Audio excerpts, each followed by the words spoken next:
നമസ്കാരം, ഫോർട്ടുഗേ ന്യൂസിലേക്ക് സ്വാഗതം. അധികാര തുടർച്ച സ്വപ്നം കണ്ട് ഇത്തവണ 400 സീറ്റും കിട്ടുമെന്ന അതിമോഹത്തിന്റെ പുറത്താണ് മോദി തെരഞ്ഞെടുപ്പ് പ്രചരണങ്ങളിൽ നിറഞ്ഞു നിൽക്കുന്നത്.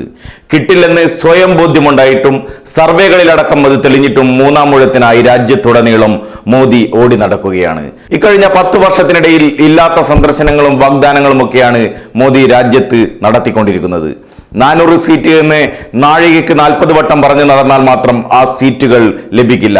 ആ സീറ്റുകൾ നേടാൻ രാജ്യത്തിനായി എന്തെങ്കിലുമൊക്കെ ചെയ്യണം.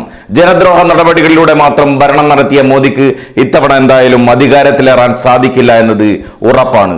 ഇപ്പോഴിതാ ലോക്സഭാ തെരഞ്ഞെടുപ്പിൽ 400 സീറ്റ് നേടുമെന്ന പ്രധാനമന്ത്രി നരേന്ദ്രമോദിയുടെയും BJP-യുടെ അവകാശവാദത്തെ തള്ളി രാഹുൽ ഗാന്ധി രംഗത്ത് വന്നിരിക്കുകയാണ്. BJP 400 സീറ്റ് പോയിട്ട് 150 സീറ്റ് പോലും തികയ്ക്കില്ലെന്നായിരുന്നു രാഹുൽ ഗാന്ധിയുടെ വിമർശനം.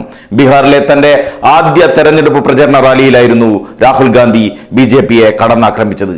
RSS അജണ്ടയുള്ള BJP രാജ്യത്തിന്റെ ഭരണഘടന തകർക്കാനാണ് ശ്രമിക്കുന്നതെന്നും രാഹുൽ ഗാന്ധി വിമർശിച്ചു. ബഗൽപൂരിലെ കോൺഗ്രസ് സ്ഥാനാർത്ഥി അജിത് ശർമ്മയുടെ റോഡ് ഷോക്കിടെയായിരുന്നു രാഹുൽ ഗാന്ധിയുടെ ഈ പ്രസംഗം. ജനാധിപത്യവും ഭരണഘടനയും സംരക്ഷിക്കാനുള്ള തെരഞ്ഞെടുപ്പാണിത്. ഒരു വശത്ത് ജനാധിപത്യം സംരക്ഷിക്കാൻ കോൺഗ്രസും ഇന്ത്യ മുന്നണിയും പോരാടുമ്പോൾ മറുവശത്ത് ജനാധിപത്യം തകർക്കാനുള്ള ഗൂഢപദ്ധതിയാണ് RSSഉം BJP-യും നടപ്പിലാക്കുന്നത്. ഈ ഗൂഢപദ്ധതിയെ ജനങ്ങൾ ഇത്തവണ ബാലറ്റിലൂടെ നേരിടുമെന്നും രാഹുൽ ഗാന്ധി പറഞ്ഞു. രാഷ്ട്രീയ ജനതാദൾ നേതാവും ബീഹാർ മുൻ ഉപമുഖ്യമന്ത്രിയുമായ തേജസ്വി യാദവ്, ബീഹാർ കോൺഗ്രസ് അധ്യക്ഷൻ അഖിലേഷ് പ്രസാദ് സിംഗ് എന്നിവരും വേദിയിലിരിക്കുകയായിരുന്നു രാഹുൽ ഗാന്ധിയുടെ ഈ പരാമർശങ്ങൾ. അതേസമയം നിതീഷ് കുമാറിന്റെ അധികാര കൊതിക്ക് ജനം നൽകുന്ന മറുപടിയായിരിക്കും ഈ തെരഞ്ഞെടുപ്പെന്ന് തേജസ്വി യാദവ് ഈ പൊതുവേദിയിൽ വെച്ച് പറഞ്ഞു.